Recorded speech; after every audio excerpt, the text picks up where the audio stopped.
Good morning.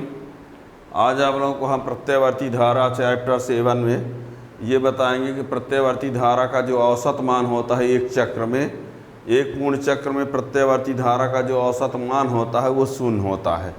इसको सिद्ध करके हैं ये CBSE बोर्ड, स्टेट बोर्ड में कभी कभी पूछ दिया जाता है कि सिद्ध कीजिए कि एक पूर्ण चक्र में प्रत्ययवर्ती धारा का औसत मान शून्य होता है। कैसे शून्य होता है ये सिद्ध करके हमको दिखाना है, ठीक है ना। लेकिन उसके पहले आप लोगों को, इसके पहले आप इस स्टार्ट से आप सब पीछे भी वीडियो देखेंगे तभी आप इसको समझ पाएंगे, है ना। क्रम से धारा का हम समीकरण लिख देंगे तो कहेंगे कहाँ से आ गया है। तो ये सब कुछ पीछे वीडियो में उपलब्ध है।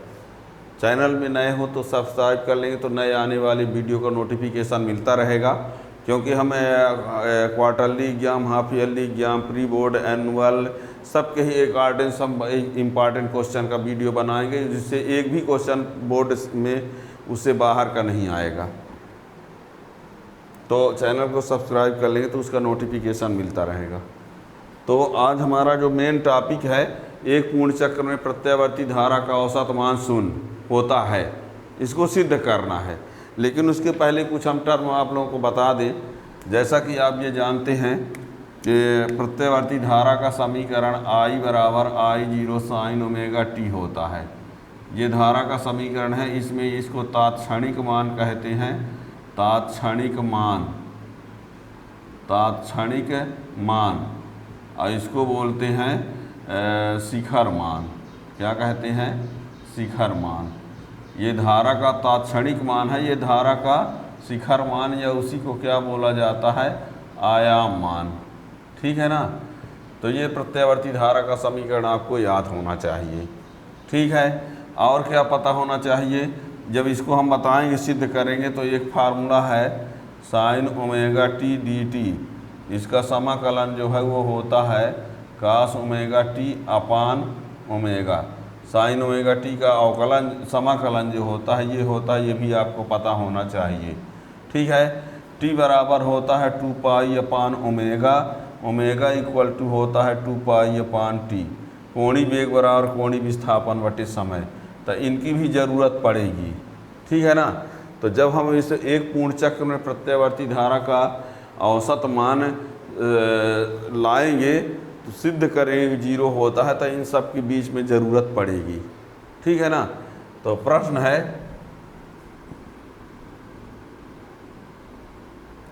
सिद्ध कीजिए कि एक पूर्ण चक्र में प्रत्ययवर्ती धारा का औसत मान शून्य होता है। सिद्ध कीजिए कि एक पूर्ण चक्र में प्रत्ययवर्ती धारा का औसत मान शून्य होता है, ठीक है ना। ये हमारा क्वेश्चन है। तो देखिए, मान लिया किसी समय t पर प्रत्ययवर्ती धारा का समीकरण प्रत्ययवर्ती धारा का समीकरण I बराबर I0 sin ओमेगा t है। मान लें किसी समय t पर प्रत्ययवर्ती धारा का समीकरण I बराबर I0 sin ओमेगा t है। तो एक पूर्ण चक्र में औसत मान IAB। देखिए, एक पूर्ण चक्र में औसत मान IAB क्या करेंगे? पूरे धारा का योगफल करेंगे। पूरे धारा का योगफल, औसत निकालना है तो पूरे धारा का योगफल। अब पूरे धारा का योगफल करने का मतलब है कि एक चक्र का धारा का योगफल, तो धारा का 0 से t तक समाकलन कर देंगे। पहले औसत निकालना है तो पहले एक चक्र में धारा का योगफल लाएंगे। तो धारा का योगफल लाने के लिए 0 से t तक धारा का समाकलन कर देंगे।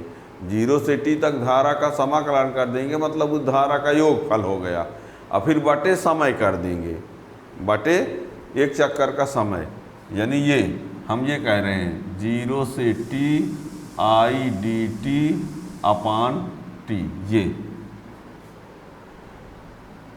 आई डी टी, आई मतलब ये है कि धारा, और समाकलन कर दिए मतलब एक चक्र में 0 से t तक समाकलन कर दिए तो मतलब एक चक्र में धारा का कुल योगफल, और कुल योगफल बटे कुल समय कर दिए तो औसत मान आ जाएगा, यही करना है।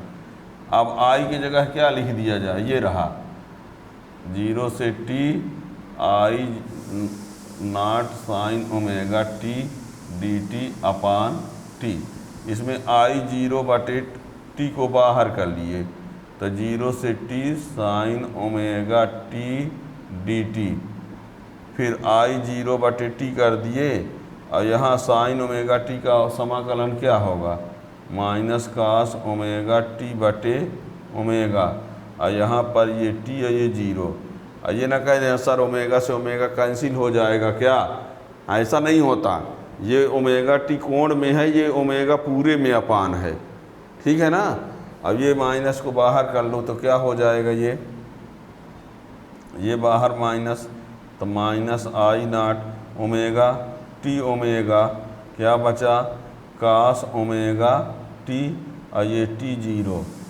समाकलन का नियम है कि एक बार इस टी के जगह पर उच्च सीमा रखेंगे और एक बार उसी टी के जगह पर निम्न सीमा रखेंगे, तो देखिए क्या होगा, आई ए भी बराबर minus I not upon t omega, और यहाँ पर एक बार टी तो कास ओमेगा टी माइनस एक बार 0 तो ये 0, इतने में ही 0 का इंटू है, इतने में, ठीक है।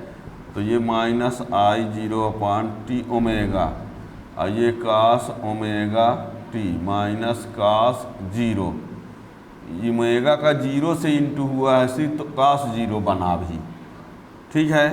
आगे बट यहाँ पर ये बता दें टी बराबर होता है 2 पाई अपान ओमेगा, टी के जगह क्या होता है 2 पाई अपान ओमेगा, तो लिख देते हैं, इसलिए ये आई ए भी बराबर minus I 0 upon 2 pi upon omega into omega, और ये कास ओमेगा और ये 2 पाई अपान ओमेगा। अब कास 0 का मान 1 होता है, कास 0 का मान 1, कास 0 का मान 1 लिख दिया, ये ओमेगा से ओमेगा कैंसिल, ये ओमेगा से ओमेगा कैंसिल, माइनस आई 0 अपान 2 पाई, और ये हो गया कास 2 पाई माइनस 1। और ये बता दें कि कास 2 पाई का मान जो है 1 होता है, अब कास 1 पाई का मान -1, तो कास 2 पाई का मान कितना हो जाएगा, तो यहाँ पर माइनस आई 0 अपान 2 पाई, और इसका मान कितना 1 माइनस 1, 0 आया, तो 0 सब 0 हो तो गया।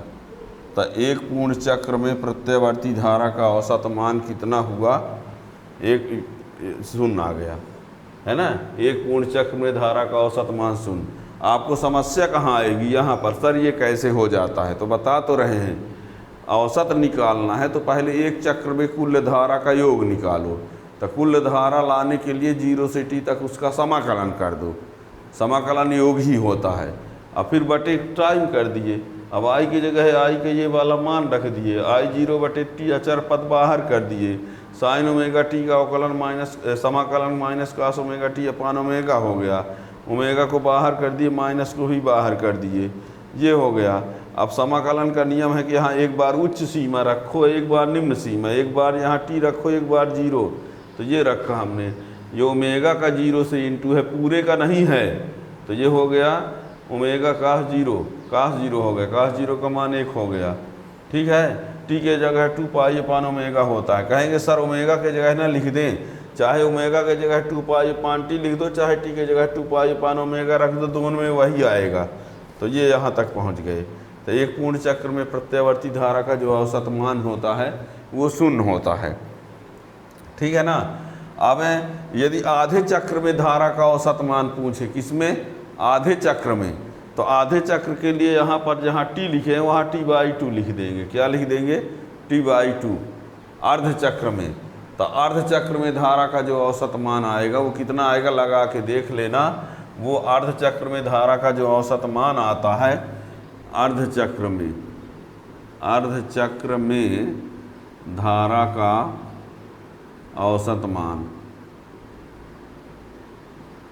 जो आएगा I0 2I0 अपान पाई आता है। ये धनात्मक में धनात्मक आएगा और ऋणात्मक चक्र में लाएंगे तो -2I0 अपान पाई आएगा अर्ध चक्र में। तो धनात्मक अर्ध चक्र में 2I0 अपान पाई और ऋणात्मक 2I0 अपान पाई। और यही यहाँ पर प्रत्यावर्ती धारा के जगह पर प्रत्यावर्ती वोल्टेज बोल दिया जाए तो आप जहाँ I बराबर I0 साइन ओमेगा टी लिए हैं वहाँ पर V बराबर V0 साइन ओमेगा टी लेके चलेंगे तो वो उससे सिद्ध हो जाएगा।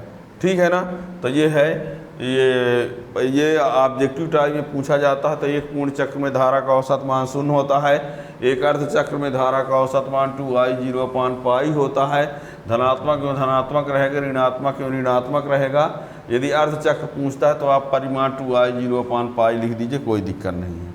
ठीक है। आगे का जो है सब बहुत इम्पॉर्टेंट टॉपिक है वो धारा का वर्ग मान, मूल मान और शिखर मान। ये I0 बराबर IRMS √2 ये, और इसी से IRMS बराबर I0 बटे √2 ये। इसका अगले वीडियो में इसका आप देख पाएंगे, पढ़ पाएंगे। तो चैनल को सब्सक्राइब कर लेंगे तो नोटिफिकेशन मिल जाएगा। बहुत इम्पॉर्टेंट टॉपिक है ये अगला वीडियो। Thank you.